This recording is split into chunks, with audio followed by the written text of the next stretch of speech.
Hello, students. Welcome back in political lecture series, and we are talking about first lesson of political science, working of the constitution. In the previous lecture, we discussed about the social justice, reservation of policies, atrocity act, and provisions of minorities. So, students, today we are talking about laws relating women, role of judiciary and all. Okay, this is our last lecture for this chapter. Before starting, I just want to tell you one thing, that whenever you see or listen the videos and or audios, you just keep your book or textbook in front of you. It is more convenient to study properly and to understand the lessons. बहुत ज़्यादा फिर मेहनत नहीं करनी पड़ेगी, properly अगर understand हो जाए तो. Okay, so let's move to our topic, laws relating to women. Laws relating to women and the provisions for representation in the post-independence period, efforts were made for empowering women. Taking into the consideration the problems of women, several policies have been adopted at national and international level to remove illiteracy among women and to make available opportunities for their development.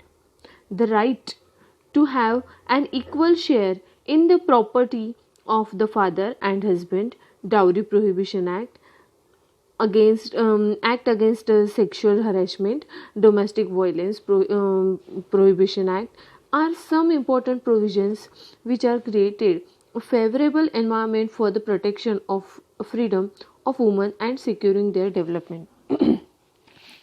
This we have studied in ninth standard also. When we study women empowerment, so in this post independence period, so many efforts were taken for the empowering women. For that, several policies have been adopted at a national or international level to remove the illiteracy among the women and to make sure that to give the opportunity for all their development. जैसे जैसे उनका development होना चाहिए, उनके development के लिए जितनी ज़्यादा अपॉर्चुनिटीज़ देने की कोशिश की जाती है, उनका जितना वुमेंस का एम्पावरमेंट बढ़ना चाहिए, इसके लिए उनका जितना ज़्यादा डेवलपमेंट करना चाहिए था, उसके लिए कुछ एक्ट गवर्नमेंट ने या फिर कॉन्स्टिट्यूशन में किए गए हैं. जैसे कि डाउरी प्रोहिबिशन एक्ट, जो कि दहेज सिस्टम जो हमारे सोसाइटी में था उसको जड़ से मिटाने के लिए वो डाउरी प्रोहिबिशन एक्ट बनाया गया था. Then act against sexual harassment, workplace पर वुमन को जो परेशान करते हैं या फिर फिजिकली मेंटली टॉर्चर किया जाता है, उसे रोकने के लिए ये सारे जो एक्ट बनाया गया है. Then the domestic violence prohibition, घरेलू हिंसा रोकने के लिए भी कुछ लॉज और एक्ट बनाए गए हैं ताकि फेवरेबल एनवायरनमेंट बने वुमेन फ्रीडम को बचाने के लिए, सिक्योर करने के लिए और उनके डेवलपमेंट के लिए. Okay, so from very beginning ये जो आप टेबल्स देख रहे हैं, जो भी यहाँ पर दिखाया गया है, you can see in our country from the very beginning women have inadequate representation in politics and political institution. Many countries in the world have made efforts increase representation of women. From the perspective, changes are taking place in India as well. The 73rd and 74th amendment reserved 33% of seats for women in local self governing institutions, and this percentage has been raised to 50% in several states including Maharashtra. Okay, so just take a look of this table. Representation जो है, MPs का representation, यहाँ पर देखो एक part दिया है numbers का, year, number of MPs and percentage, कि कितने एमपीज वुमेन एमपीज पार्लियामेंट में हमारे बैठते हैं. तो कितने हैं देखो, 1950 में 1552 पे 22%, मतलब 22 वुमेन, मतलब उनका परसेंटेज अगर टोटल नंबर ऑफ एमपीज के साथ में देखा जाए तो ओनली 4.5%, 50%. ओके, सेम वैसे ही परसेंट, बहुत ज़्यादा फर्क नहीं पड़ा है। 1977 में ओनली 90 MPs और उनका परसेंटेज देखो 3.51।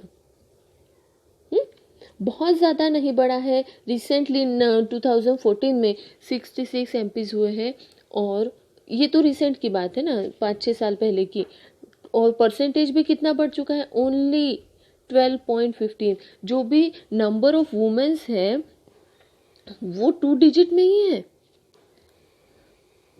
है ना। आज कितने हैं, 12 वुमेन जो भी है, 100 अगर रिप्रेजेंटेशन है, 100 MPs है अगर दिल्ली में बैठे हुए, सिर्फ 3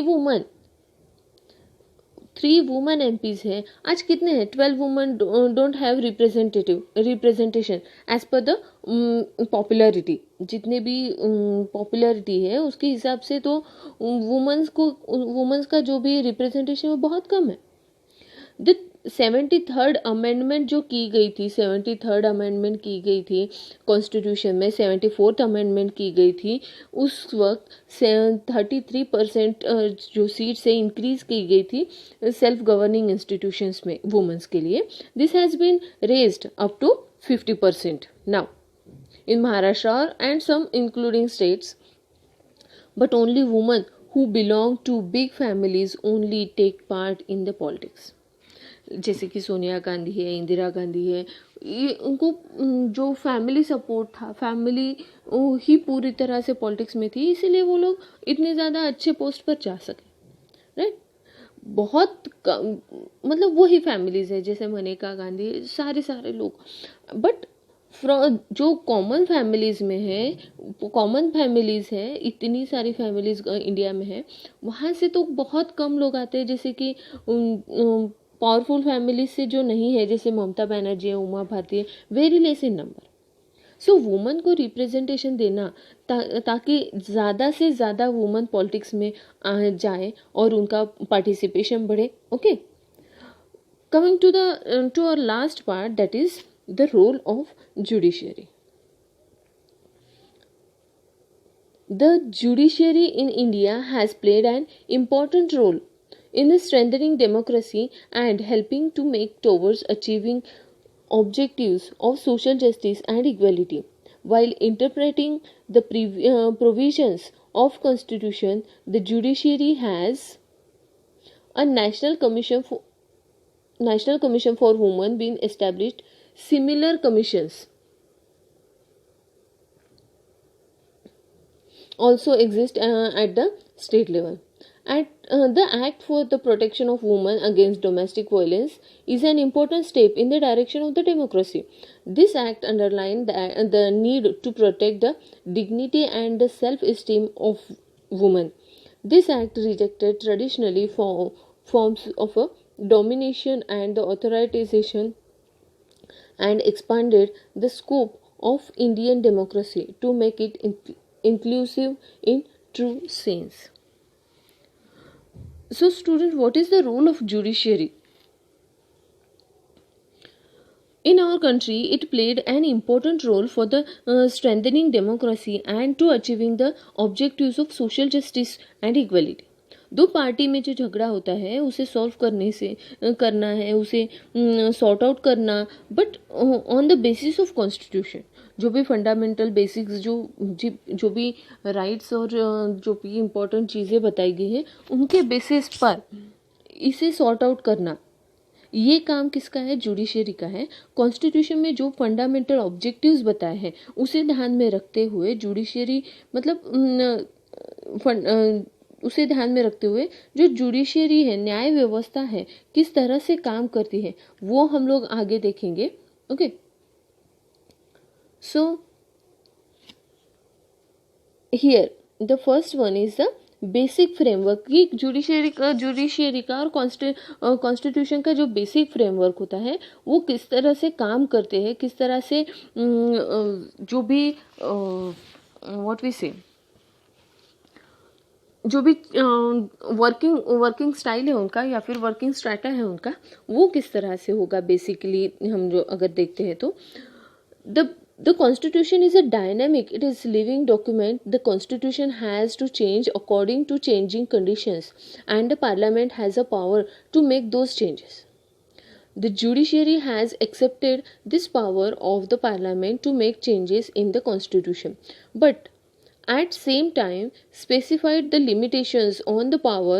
The judiciary has taken a stand that the parliament, while amending the constitution, cannot alter the basic structure of the constitution. Student, look carefully.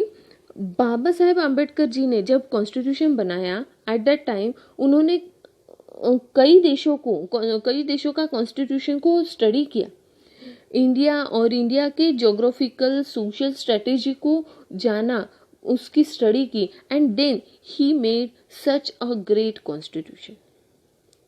और constitution is the world's largest written constitution. It is flexible also. Flexible means क्या? It can change according to the changing conditions. It can change according to the changing conditions. Parliament has authority to make those changes. जो भी हमने पढ़ा है, ये जो जब पूरा लेसन हम लोग पढ़ते थे, एक दो जगह पर अमेंडमेंट्स ये वर्ड आया होगा, राइट. 73 थर्ड अमेंडमेंट, 74 अमेंडमेंट अभी रिसेंटली आए हैं इन द जब हम लोग पढ़ रहे थे laws relating to women and provisions of for representation, है ना. तो ये अमेंडमेंट्स क्या है? Amendments means changes. जिस तरह से टाइम चेंज होता है उसी तरह से कॉन्स्टिट्यूशन में भी कुछ चेंजेस लाने पड़ते हैं. That is called amendments. ठीक है. तो ये फ्लेक्सिबल, हमारा कॉन्स्टिट्यूशन फ्लेक्सिबल है, इसलिए हम लोग कई तरह के अमेंडमेंट्स कर सकते हैं. और लेकिन इस अमेंडमेंट करने का जो राइट है वो किसे है? Parliament has authority to make those changes, right. But इसके लिए भी कुछ मर्यादाएं हैं, कुछ बातें बताई गई हैं, जैसे कि कॉन्स्टिट्यूशन के बेसिक स्ट्रक्चर को हम चेंज नहीं कर सकते, पूरा फ्रेमवर्क नहीं बदल सकते हैं, एंड ऑल चेंजेस. मतलब ये भी देखा है हमने इसी चैप्टर में देखा है. जैसे 20 वोटिंग का जो ईयर दिया गया था, लिमिटेशन दी गई थी ईयर की, वो पहले 21 था, 21 ईयर्स वोटिंग के लिए, और अभी कितना है? 18 कर दिया है हमने, अमेंडमेंट कर दी है. सो ऐसे इट इज़ ऐसे ही चेंजेस हम लोग कर सकते हैं. और ये करने का जो राइट है वो पार्लियामेंट का है, इनडायरेक्टली हमारा है. हम लोग डायरेक्ट वहाँ जाकर नहीं कर सकते, लेकिन हमने जितने लोगों को, ये इनडायरेक्ट प्रोसेस है, हम जितने लोगों को वोट किया है, जो एमपीज एमएलएस बन के पार्लियामेंट में बैठे हैं, वो करते हैं, मतलब हमारी तरफ से वो करते हैं, है ना. So come to the next point, that is significant judicial decision.